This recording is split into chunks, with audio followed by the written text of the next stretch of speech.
दुनिया में सबसे अनोखी, सबसे कम दिनों में तैयार होने वाली, सबसे ज़्यादा पैसे कमा के देने वाली मेरी सबसे फेवरेट फसलों में एक प्याज फसल, जो मात्र 70 दिनों में आपको लखपति नहीं करोड़पति बनाएगी। और अब की बार आपके पास एक शानदार मौका है। इस वीडियो के अंदर मैं आपको बताऊंगा इस प्याज फसल की बुआई से लेकर उखड़ाई तक पूरी वो जानकारी जो शायद आपको कहीं से नहीं मिली होगी।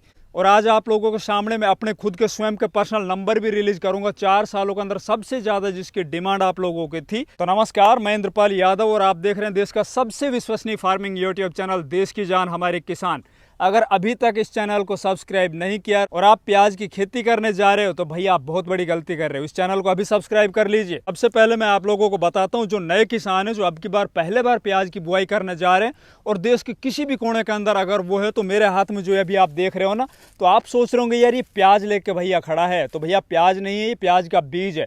इसको अब हम अगस्त के महीने के अंदर लगाएंगे अपने खेतों के अंदर और केवल 70 दिन के अंदर ये छोटे प्याज का बीज, छोटी गंठियां दिख रही है ना आपको, ये बहुत मोटे साइज में हो जाएगी। दुनिया का एकमात्र ऐसा मेथड है, ये सबसे कम दिनों में तैयार होने वाली प्याज की तकनीक है। तो चलिए सबसे पहले अपन बात कर लेते हैं मिट्टी और जलवायु की। किस मिट्टी और किस जलवायु के अंदर इस प्याज की खेती को किया जा सकता है। तो जहां तक हमारा अनुभव है भैया, देश के किसी भी कोने में इस खेती को किया जा सकता है, इस फसल को लगाया जा सकता है। और किसी भी मिट्टी में, चाहे आपकी मिट्टी काली हो, दोमट हो, बलुई दोमट मिट्टी हो, रेतीली मिट्टी हो, लाल मिट्टी हो, किसी भी तरह की मिट्टी हो, उस मिट्टी के अंदर ये फसल अच्छे से ग्रो हो सकती है। बस इसके अंदर एक ही सावधानी रखनी, जिस खेत का आप चुनाव कर रहे हो ना, उसके अंदर बरसात का पानी या फिर ऐसा नहीं होना चाहिए कि पानी है ना वो लगातार लंबे टाइम तक भरा रहे। तो भाई खेत का चुनाव करते वक्त आपको यही सावधानी रखनी है। उसी खेत का चुनाव कीजिए, मिट्टी चाहे आपकी कैसी हो, बाकी उस खेत के अंदर पानी नहीं भरना चाहिए। अगर पानी भरेगा तो निश्चित तौर पर इसके अंदर आपका लगा हुआ इन्वेस्टमेंट है ना वो डूब जाएगा। जैसे कि धान के खेत होते हैं, उनके अंदर लगातार कई दिनों तक पानी भरा रहता है, तो ऐसे खेतों को अवॉइड कीजिए। फिर तीसरी बात आती है खेत की तैयारी करते वक्त बेसल डोज में हमें कौन कौन से खाद उर्वरक देने सबसे इंपॉर्टेंट है। देखो किसान भाइयों, वीडियो में आगे बढ़ने से पहले मैं आप लोगों के लिए लेकर आया हूं एक खुशखबरी। देखिए हमारे इस चैनल को चलते हुए अभी 4 साल पूरे हो चुके हैं।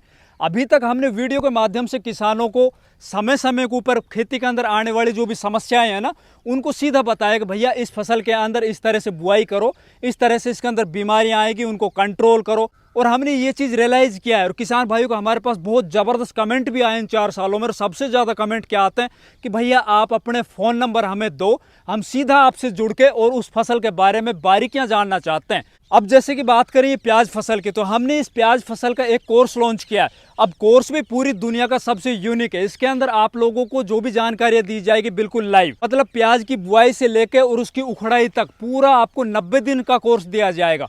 उसके अंदर आपको टाइम टू टाइम, जैसा ही मौसम अभी आ रखा है, इस मौसम के अंदर हमें कौन सा इंसेक्टिसाइड डालना है, इस मौसम के अंदर हमें कौन सा फंजीसाइड डालना है, कौन सी बीमारी इस टाइम के ऊपर आ रही है आपके खेत के अंदर, उसको किस तरह से पहचानना है। जैसे कि हमारी फसलों के अंदर पीलापन आता है, अब किसानों को पता ही नहीं पीलापन किस वजह से, अब उसको हम किस तरह से पहचाने। वैसे तो देखने में तो दूर से लग रहा है कि भैया पीला है फसल, अब उसको पहचानने का तरीका बताऊंगा। दूसरा, हमारे देश के अंदर किसान की बर्बादी का सबसे बड़ा कारण होता है सिंचाई व्यवस्था।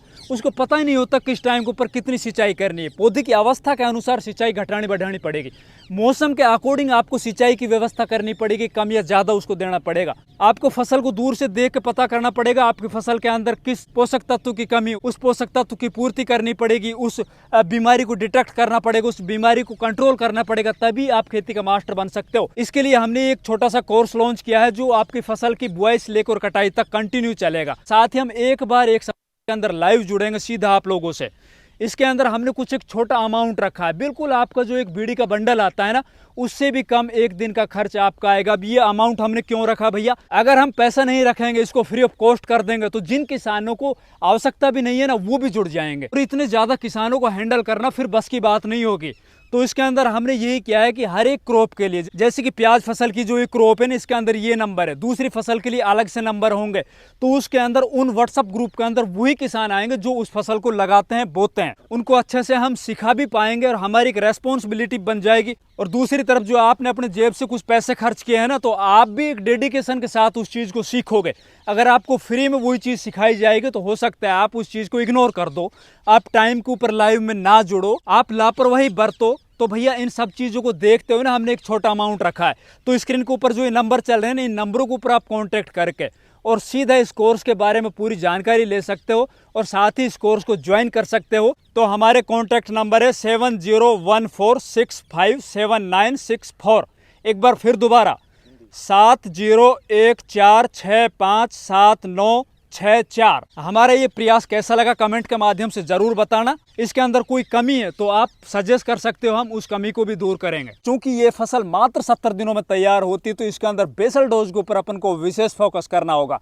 इसके अंदर अगर आपके पास सड़ा गड़ा देसी गोबर का खाद है तो कम से कम 4 से 5 ट्राली 1 एकड़ जमीन के अंदर आपको जरूर डाल देना है। इसके अलावा अगर आपके पास देसी खाद की व्यवस्था नहीं है तो भैया कोई बात नहीं, आप लगभग 5 से 6 क्विंटल पर एकड़ के हिसाब से वर्मी कंपोस्ट आता है ना, अच्छी क्वालिटी का लेके अपने खेत के अंदर आप बेसल डोज के टाइम के ऊपर जब आप खेत की तैयारी कर रहे हो ना आखिरी टाइम पर, उस टाइम पर पूरे खेत में छिड़क दीजिए भैया। वो ऊपर उसकी लेयर आ जाएगी और वो फिर जब अपन उसके अंदर मेड़ या बेड निकालेंगे ना तो उसके अंदर वो पूरा अच्छे से भर जाएगा। अब जिन खेतों के अंदर कार्बन लेवल अच्छा होता है, जिन खेतों के अंदर ऑर्गेनिक मैटर अच्छा होता है, उन खेतों के अंदर एक तरफ तो जहाँ रासायनिक खादों की कम आवश्यकता पड़ती है, वहीं दूसरी तरफ हम कोई भी फसल जब उन खेतों के अंदर बुआई करते हैं तो वो शुरुआती चरण से हेल्दी होती है।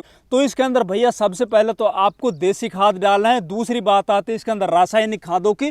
तो रासायनिक खाद के अंदर आपको लगभग 100 किलो SSP यानी सिंगल सुपर फास्फेट। अब सिंगल सुपर फास्फेट 100 किलो हम क्यों ले रहे हैं तो भैया देखिए, प्याज फसल को शुरुआती चरण में फास्फोरस की आवश्यकता पड़ेगी तो सिंगल सुपर फास्फेट के अंदर फास्फोरस भी मिलेगा। दूसरा, प्याज को बहुत ज्यादा आवश्यकता पड़ती है सल्फर की, तो सिंगल सुपर फास्फेट के अंदर सल्फर भी होगी।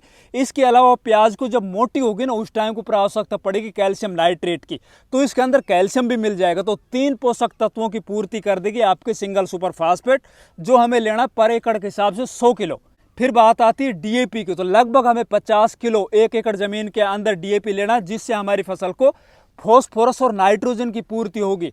अब बात आती है एक और महत्वपूर्ण खाद की, जो थोड़ा रेट तो जिसके ज़्यादा है लेकिन उसके बगैर प्याज फसल को आप सोच भी नहीं सकते, वो है म्यूरेट ऑफ पोटास। लगभग 50 किलो बेसल डोज में ये आपको जरूर डाल देना 1 एकड़ जमीन में। इसके अलावा आपको लगभग 5 किलो सल्फर 90% वाली जो आती है ना सल्फर, वो ले लेनी है। चूंकि प्याज फसल में और जो भी दलहनी फसलें और तिलहनी फसलें होती हैं ना, उनके अंदर सल्फर की बहुत ज़्यादा आवश्यकता होती है। विशेषकर प्याज की अगर अपन बात करें तो कम से कम सल्फर है ना 10 किलो आपको पूरे 70 दिनों के अंदर दे देना है। तो 5 किलो आपको अभी शुरुआती चरण में जब अपन बेसल डोज बढ़ा रहे हैं उसी टाइम पर देना है, और 5 किलो आगे चलकर हम बताएंगे आपको किस टाइम पर देना है। बहुत ही महत्वपूर्ण है ये। अब इन सभी खादों को एक जगह के ऊपर मिलाकर पूरे खेत के अंदर एक समान चारों कोणों के अंदर बीच के अंदर मतलब पूरे खेत में बराबर मात्रा में बिखेर देना है। अब बिखेरने के बाद फिर अपने खेत के अंदर या तो आप रोटावेटर चला दीजिए ताकि जो भी आपने खाद डाला है वो मिक्स हो जाए, या फिर कल्टीवेटर निकाल के पाटा लगा दीजिए। फिर बात आती है मेथड की, यार किस विधि से हम प्याज की बुआई करें, ये बहुत ज़्यादा इंपॉर्टेंट है। तो भैया देखिए, प्याज की फसल को हम 3 मेथड से बुआई कर सकते हैं। एक तरफ तो जहां पूरे देश के अंदर सबसे ज्यादा प्याज की बुआई होती है फ्लैट सरफेस के ऊपर, मतलब क्यारियां निकाल के और उनके अंदर बोया जाता है बिल्कुल जमीन की फ्लैट सरफेस के ऊपर। दूसरा होता है इसके अंदर मेड़ निकाली जाती है, और तीसरा है बेड मेथड, जो लगातार बहुत तेजी से बढ़ता जा रहा है। अगर आपके पास पानी की कम व्यवस्था है, पानी कम है आपके एरिया के अंदर, तो आप बेड के माध्यम से भी उसके ऊपर ड्रिप लगा के और प्याज की बुआई कर सकते हो। अब क्यारियों के अंदर कुछ फायदे भी हैं तो उससे ज्यादा कहीं नुकसान भी है। क्योंकि अभी जो खरीफ सीजन के अंदर हम प्याज की बुआई कर रहे हैं तो भैया बरसातों का मौसम है। अगर आप नीचे क्यारियों के अंदर प्याज की बुआई करोगे, फ्लैट सरफेस के ऊपर बुआई करोगे, तो एक तरफ तो जहां आपकी प्याज की फसल है ना वो 70 दिन की बजाय लगभग 100 दिन या 100 दिन से ज्यादा दिनों के अंदर तैयार होगी। दूसरा, अगर बरसातें ज्यादा हो जाती तो हमारी जो प्याज की फसल है फ्लैट सरफेस के ऊपर है, उनके अंदर अगर पानी भर गया तो उसके अंदर वो गलने की समस्या या उसके अंदर फंगस जनित बीमारियां आने की समस्या, जलीबी रोग आने की समस्या, ये सब डर है ना वो सताते रहते हैं, वो होता भी है। अगर आपके पानी की व्यवस्था सही है तो आप मेड़ विधि से प्याज की बुआई कीजिए। अब एक मेड़ से दूसरे मेड़ की जो दूरी अपन को रखनी है वो 15 इंच से लेके 18 इंच, जैसी आपकी जमीन की मिट्टी वैसी आपके बेड़ का साइज है ना वो कम या ज्यादा होता रहेगा। अगर आपकी जमीन टाइट है, एकदम चिकनी है, तो उसके अंदर 18 इंच रखिए। अगर आपकी जमीन है वो रेतीली है, भुरभुरी है, दोमट मिट्टी है, तो आप कोशिश कीजिए उसको 16 इंच 15 इंच भी रख सकते हो। अब बात आती है भैया प्याज के बीज की। 1 एकड़ जमीन के अंदर कितने प्याज के बीज की आवश्यकता पड़ेगी। बीज कौन सा, ये वाला बीज जो मेरे हाथ में देख रहे हो ना, इसको कहीं पे कांदिया बोला जाता है, कहीं पे इसको गोल्टी बोली जाती है, हम यहाँ पर इसको प्याज का बीज बोलते हैं। तो लगभग 1 एकड़ जमीन में इस साइज का जो प्याज है ना, देखिए इस साइज की जो गंठियां है ना वो 8 क्विंटल, अगर आप मेड़ विधि से प्याज की बुआई करने जा रहे हो, एक प्याज से दूसरे प्याज की दूरी अगर आप 4 से 5 इंच रख रहे हो तो कम से कम आपको 8 क्विंटल बीज की आवश्यकता पड़ेगी इस साइज के प्याज के बीज की। अगर आपके पास प्याज के बीज का साइज मोटा है तो आप 1 क्विंटल बढ़ा सकते हो, अगर ये इसका साइज थोड़ा छोटा है तो आप 1 क्विंटल कम कर सकते हो। एकड़ अगर आप नहीं समझते हो तो मैं बता देता हूँ। 1 एकड़ जमीन के अंदर 8 कनाड़ होता है और 8 कनाड़ के अंदर 32 बिस्वा जमीन होती है। रही बात बीघा की, तो भैया बीघा हमारे देश के अंदर कहीं पे छोटा है, कहीं पे बड़ा है, कहीं पे 6 बिस्वे का बीघा है, कहीं पे 12 बिस्वे का है, तो कहीं 18 बिस्वे का है। अगर हम अपनी बात करें तो हमारे यहाँ 20 बिस्वे का 1 बीघा होता है। अगर 1 बीघा जमीन में आप प्याज की बुआई करने जा रहे हो तो लगभग आपको 5 क्विंटल बीज की आवश्यकता पड़ेगी ये वाला साइज की। अब बात करते हैं भैया एक पौधे से दूसरे पौधे की दूरी कितनी रखनी है। जो हमने मेढ़ निकाला है ना, उस मेढ़ की दोनों तरफ आपको इन प्याज के बीज की बुआई करनी है। 4 इंच से लेके और 6 इंच आपको एक पौधे से दूसरे पौधे की दूरी रखनी है। अब प्याज की बुआई तक तो हो चुकी है बात भैया। बुआई करने के बाद फिर बात आती है खरपतवार नियंत्रण की। तो देखो भैया, खरपतवार नियंत्रण के लिए या तो आप बुआई करने के बाद सिंचाई करने से पहले अपने 1 एकड़ जमीन के अंदर 1 लीटर पेंडामेथिलिन जो स्टॉम्प के नाम से आता है ना, उसकी स्प्रे करके फिर सिंचाई कीजिए। या फिर आप सिंचाई करने के लगभग 48 घंटे के अंदर अंदर कोशिश कीजिए, 48 घंटे के अंदर अंदर जैसे आप अपने खेत के अंदर घुस सको उस टाइम के ऊपर आप 1 लीटर पर एकड़ के हिसाब से स्टॉम्प पेंडामेथिलिन जो होता है ना, उसकी स्प्रे कर दीजिए। अगर आप स्प्रे नहीं कर सकते हो तो आप किसी भी खाद में या मिट्टी के अंदर, बजरी के अंदर मिलाकर उसको फेंक दीजिए। आपका खेत के अंदर उस टाइम तक अच्छी खासी नमी होगी, वो पूरे खेत के ऊपर एक अच्छी लेयर बना लेगी।